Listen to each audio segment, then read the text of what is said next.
Welcome to It's a Broker Thing podcast, brought to you by Bluestone Home Loans. Each episode will dive into market updates, practical insights, and real stories for brokers who want to stay ahead, build stronger relationships, and grow their business.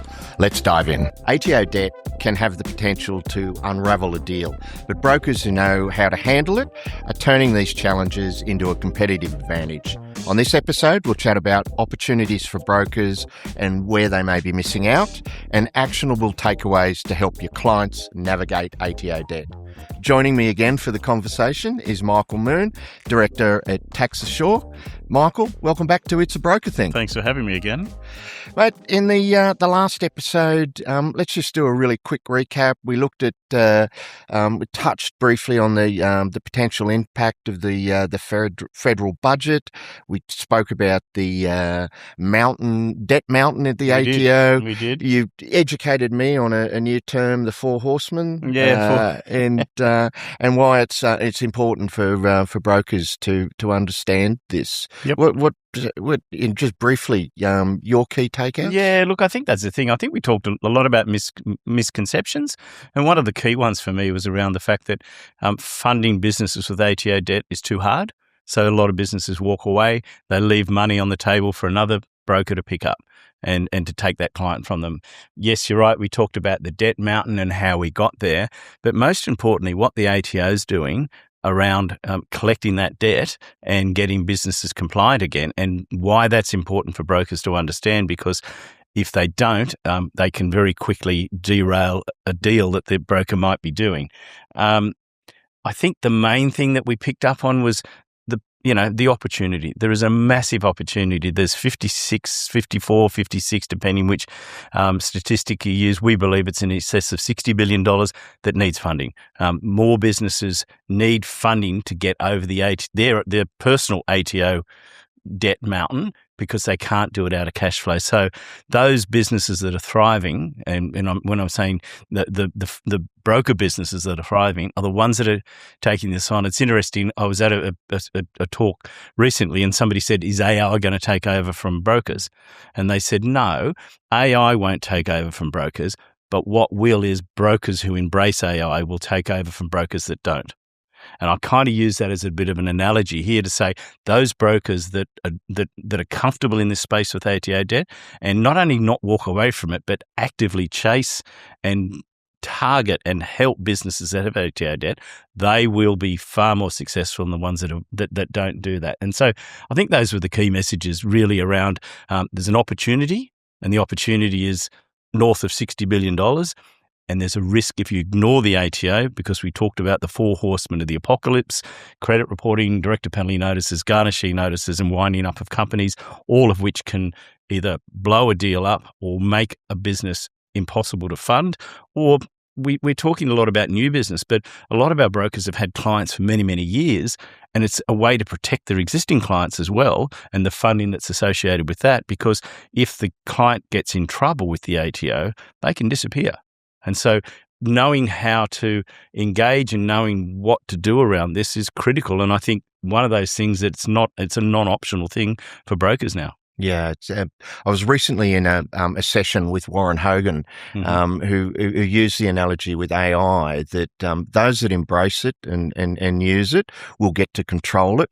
Those that try and ignore it and view it as a negative, it will consume them and overtake them. And I think in a similar light, those that are proactive with broker debt, with ATO debt, yep. Actually, as we spoke last time, there's normally a pathway forward with it. Yeah, there's a wonderful quote which is attributed to Winston Churchill: "Never let a good crisis go to waste." And I think that's where we're finding ourselves at the moment for brokers, is that they really, lean into this rather than leaning away from it and thinking it's all too hard. Lean in and take advantage. And I don't mean take advantage of the people you're dealing with, because the people that have got the tax debt, the businesses, will be so grateful to have a broker that will help them through this difficult time. And I think one of the things we talked about last time is, the broking space is a very competitive space, and people are always looking for an advantage. Pick me as opposed to pick, John Smith. Well, two things. One is if you can actually come to a deal that is affected by ATO debt and go, I know about that. I'm comfortable about that. Don't need to be experts in it, but just know the basics. Go back and listen to the podcast we did last time if they haven't already done so. But also, working with that client through that is something that's going to really distinguish them from the other brokers that are out there. And not the least of which, as you've heard me say a couple of times, if you're letting these deals go, you're really letting somebody else cut your lunch. You're letting somebody else take the money you've left on the table and take the client. And we know if you help a client through a difficult time, they're not just a client now, they're a client for life, and they tell all their friends. That's a good segue into, let's chat about what brokers can actually do. And interested in where brokers are unintentionally walking away from good clients because of ATO, and then what the smarter ones or the more switched on ones and how they're approaching the same situations. Yeah. Look, I think the thing about it is, as I said, we often walk away from things because we fear them, we don't understand them, we worry that we're not the right person. There's lots of reasons why they walk away from these deals. And so I'm a big fan of getting the right help. And so if I'm a broker and there is there's a deal on the table potentially, it's with doesn't matter what sort of business it is, but there's an ATO debt there and they're going, don't know. Well, if you get the right people on board, you need the right funder. There's plenty of funders out there who will fund businesses with ATO debt. You think of any off the top of your head? Oh, starts with Blue something. I can't remember, but there's certainly one out there that I know at least very well. Bluestone, and I'll use it as an example because, and I know this isn't an ad for Bluestone, but while we're here, one of the things that I think sets Bluestone apart is not only as a funder is it comfortable with ATO debt, it likes funding ATO debt. It targets ATO. It's the things that I'm saying the brokers should be doing. Bluestone also have this wonderful, and we'll talk a little bit later about what happens if you haven't got enough money to pay the ATO out in full. Because many funders will say, we'll fund it, but we need to have no ATO debt at the end. And, Bluestone, one of the few lenders that I know who will leave some of it on the table up to a certain level, provided all the other metrics work around servicing and so forth. But so I think that's the key, is you get the right funder in place. Then you get the right advisor in place, whether it's us or another advisor or even the accountant, but somebody needs to manage the ATO. I often say this and people raise their eyebrow, I say, let's bring the ATO into the deal. The ATO love it. If we go to the ATO and say, hey, we've got this business, you've just been threatening all these horrible things to do to them, the four horsemen, but guess what? We've got an exit strategy. This is how it's going to work. This is how we're going to exit you, Commissioner. You just need to sit there and let us give us, broadly, you can put businesses into long-term payment plans or you can put them into short-term ones that allow funding to occur. And once they're in that arrangement, they're bulletproof. The ATO can't touch them. The broker knows the deal's going to happen. And I don't get one of those phone calls often late on a Friday afternoon saying, we've just about to settle this deal and we've done a search and the ATO has done X. And it's usually credit reporting and then the deal's off. How do we fix it? And we can fix those. We get the credit reporting removed and we get the deal back on track. But sometimes it's not that funder because that funder's been scared off and they have to go somewhere else. Yeah, I was going to ask about, that perceived or so-called non-deal and how do you turn that around and make it a deal, and the practical tips for brokers in being able to do that? Yeah. Look, I think that there's a few different ways around that. Obviously, the first way to turn a non-deal into a deal is if one of those things has happened. And again, for those that maybe missed the first one, the two big ones that tend to get in the road of doing deals is the credit reporting, because that impacts significantly the ability to get funding. Either you're partway down the process you're about to start, or if a director penalty notice gets issued, because what happens there is the director looks at that and goes, gee, I've got this director penalty notice. I've got 21 days to make a decision. Do I back my house, all my personal assets on this because they're now personally liable, or do I go and see a liquidator and they'll get rid of the personal liability and the company goes under? So that's, the most obvious way to get a non-deal to a deal. And all of that's avoidable. Put them into a payment plan, put them into something they can afford. All of that goes away. The ATO is happy. Probably the other most common thing that we see is that, and we often see it where They will go to do the funding, and they'll approach a number of lenders, and there's an ATO debt there. And one of the first questions is it managed? Is it in an active payment plan? And the answer will be no. And then the lender will go, we're out. We work with a lot of brokers in those situations and say, look, we'll get it managed, and then we'll give you a letter, which you can take to the lender to say it's under an arrangement, it's bulletproof, the ATO can't do any of the nasties. And we say that all the time, and then the lending goes through because it takes, it's all about risk. I mean, at the end of the day, we do a lot with the sort of the BDMs in the broking, in the sort of the funding sort of things, but it's the credit managers that are really interested in having this sorted. And then again, it turns it internally from a non-deal to a deal, and they move on. The other area we often see is where there are, there's might be a $400,000 debt there, and the ATO and the LVRs don't stack up, and they can only get $50,000 out of it. If you and I were having this conversation 12 months ago, what I would have said is, we'll go in. If there's $400,000 in debt, there'll be almost certainly $50,000 in interest. We just know how the numbers work out. So we would go in, get that removed, have it at $350,000, and then a non-deal becomes a deal. It's a little bit different now because the ATO have a very low appetite to do that up front. But what we can do is we can go in and get the pay out the primary tax debt, leave the little bit there that's the interest if the fund is happy with that, as I know sort of Bluestone are, as long as it all matches up, and then we'll go back and clear that. And we do it after settlement now rather than before settlement. The other thing too is, even if there is the LVR's fine and they can borrow the full 400, what we often say to a lot of the brokers that we're talking to is, how would it feel if you did the funding and at the end then said to them, hey, I'm going to get you a $50,000 refund from the ATO. And the client looks at them and says, how are you going to do that? Well, there's $50,000 in interest there. You've paid it all out now. We know, as I said, get the accountant to do it. It's quite, if they can, otherwise, see a specialist like us. We get it removed. They actually get the money into their bank account.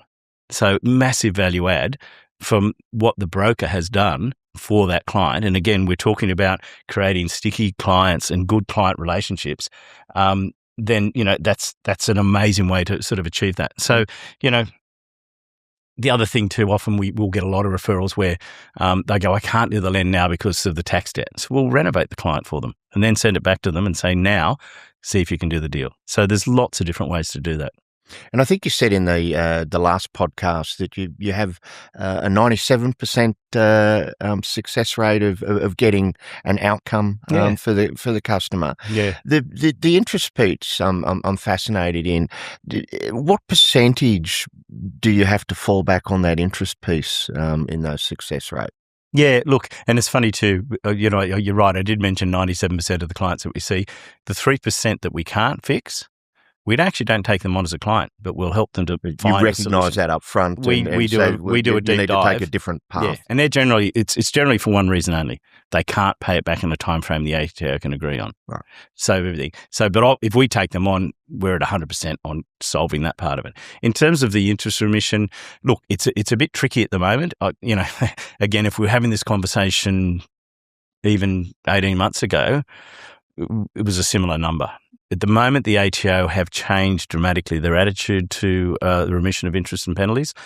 In the 22nd of January this year, they brought in a new process because there was an ombudsman's report that was done last year and a review, and there was a lot of criticism of the ATO over inconsistencies and being too hard and everything. So we've got a whole new process at the moment. We've got about 35 applications that we've put in around that. So far, all of them have been successful, but will that be the case moving forward? We don't know. It's very, very early, but will it be 90, 95%? I don't know. It might be 50%. We don't know at this stage. What I do know is that it's in one sense made this even more specialised because there's only really two people that do this, the accountants and organisations like us, and we're the largest in the country and so forth. When I first started doing this business 12 years ago, one of my best mates is an accountant. And he said, you sure there's a business in doing payment plans and what we call remission applications, removing the interest? And I went, yeah, I think so. Absolutely. And he said, well, because we just let, the junior guys do that. those days are gone, well and truly. And I think it's taken another level of complexity so that it's, it's even more specialised. So watch this space. I'm not sure what our success rate will be around it. It won't be 100%. I know that. But what I do know is, again, it's a bit like with what clients we take on. We're now vetting them much closer so that we're not wasting their time and our time, putting in applications and damaging our reputation with the ATO for applications we don't think. If somebody comes to me and says, I didn't pay my tax because I built my house and there's nothing else there, well, we probably wouldn't take that client on. But if there has been things that fit within the legal practice statement and we know what those are very detailed and we know all the bits around it, and we look at it and go, yeah, we think there are grounds. And are there red flags or things that brokers should be looking out for that may suggest that there's financial stress or ATO debt when dealing with customers? Yeah, look, I think the biggest indicator of financial stress, ironically, is ATO debt, in my view. And it's not because I look at the world through the lens of the ATO debt thing because that's what we do and so forth. But, one of the things we talked about last time was, the ATO are trying to send a message that they're not a cheap and easy source of finance. And I made that facetious comment, well, it's easy to get the finance. You just don't pay your tax. But that's the reality of it. If I'm in business and I'm short on cash and I can pay my staff and my suppliers and the ATO, who are you going to leave last? And if there's not enough money for all, they're the ones that get left. So I say to all the brokers that I'm talking to, you've heard me say this before, lean into the conversation, find out if there's ATO debt and talk to them about that. Then, if they say, yes, there is ATO debt, and again, going back to what we've talked about before, if you have ATO debt, they must be in an active payment plan. Otherwise, the ATO can intervene and blow the whole thing up. So the next question would be, if there is ATO debt, is it in a payment plan? And then the tricky thing around that is what's in a payment plan today may not be in a payment plan tomorrow because they're very easy to breach. So then I would be saying, talk to the accountant. They can check on the portal. Is the thing still active? And if it's not, then that's a real red flag that this company or individual, doesn't matter, is at real risk of legal recovery action from the ATO. And as we've already talked about, it happens very hard and it happens very quickly. And so if I'm a broker, I want to know that, and then I want to get that managed so that I can focus on what I want to do, and that is to get this deal across the line and get them the funding they need to either solve that or recapitalise the business or whatever they're doing. So that conversation is no doubt very important and getting underneath that and understanding it. But I suspect it's also an uncomfortable conversation at times, and particularly for brokers. What tips have you got how to approach this in a constructive and proactive manner? Yeah. I remember, as I said, we've been operating 12 years, and when I first started doing this, I would talk to a few brokers and say, well, what about the ATO debt? And they go, oh, we don't ask. Well, those days are gone because now the lenders go, we want to know about it. So the reality is it's going to happen anyway. Somebody's going to ask for a portal statement. Somebody's going to know what the situation is. So my view is on all of this, it's a little bit like the elephant in the room. What we will know is the business owner will be well aware of what it is, might not know the exact number, but they'll know they're in trouble. They'll know they've got it. And most of the clients that we see haven't had a decent sleep for some weeks, months, sometimes years.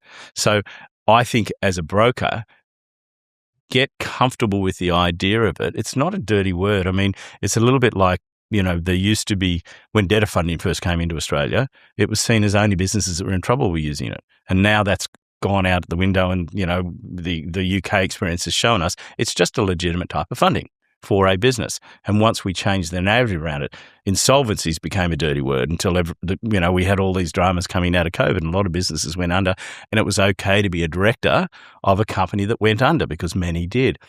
We now know we have a $26 billion ATO debt that's blown out to a $54 billion ATO debt, which is probably more 60 plus billion. So there's a lot of businesses out there. And I would have said on the last occasion, when I speak to broker groups, I often say to them, hands up, if you've dealt with a client in the last 6 months with ATO debt, most of the hands go up. And the ones that don't go up, I call BS on, and they're just lazy and don't want to put their hand up. So it is everywhere. So let's not be shy about it. Let's get on the front foot. Let's talk about it. and talk about solutions. That 97% thing. Talk about solutions. And if often people say, are you comfortable talking about ATO debt? Will they be comfortable? And I go, if you're comfortable, they're comfortable. So my big tip is for brokers, get comfortable about it. You don't need to be an expert on debt. You don't need to be an expert on tax, but you just need to be comfortable having that conversation around it. And the business owner, your client, your customer, they'll come with you and go, okay, this guy's okay with this. And they'll spill, and they really will. And, the number of people that I've spoken to over the years, and, these are people that have been in business for a long time and robust men and women in tears, because it's just been building and building and building. So if you want to build a sticky client and, a client for life, have that conversation, and it will never be as hard as you think it's going to be. But gee, you can help somebody. We're human beings after all. Let them talk to you about it and explain it, and then say, okay, let's put the cards on the table. Let's bring the right, the right funder, the right advisor in, and let's fix this for you, and let's get you out the other side. So the stigma is dissipated here. It's far more common. So this should just be part of a broker's discovery conversation and normal practice now with all their customers. Yeah, couldn't agree more. And I think that's the thing is that you're right. The stigma has gone because it's everywhere. I hate using the term, but people talk about the COVID pandemic. We've got a tax pandemic at the moment. And what we do know from the ATO, we talk, we're at budget time and that sort of thing. One of the things we do know, funding for the ATO hasn't gone down in the new budget. It's gone up.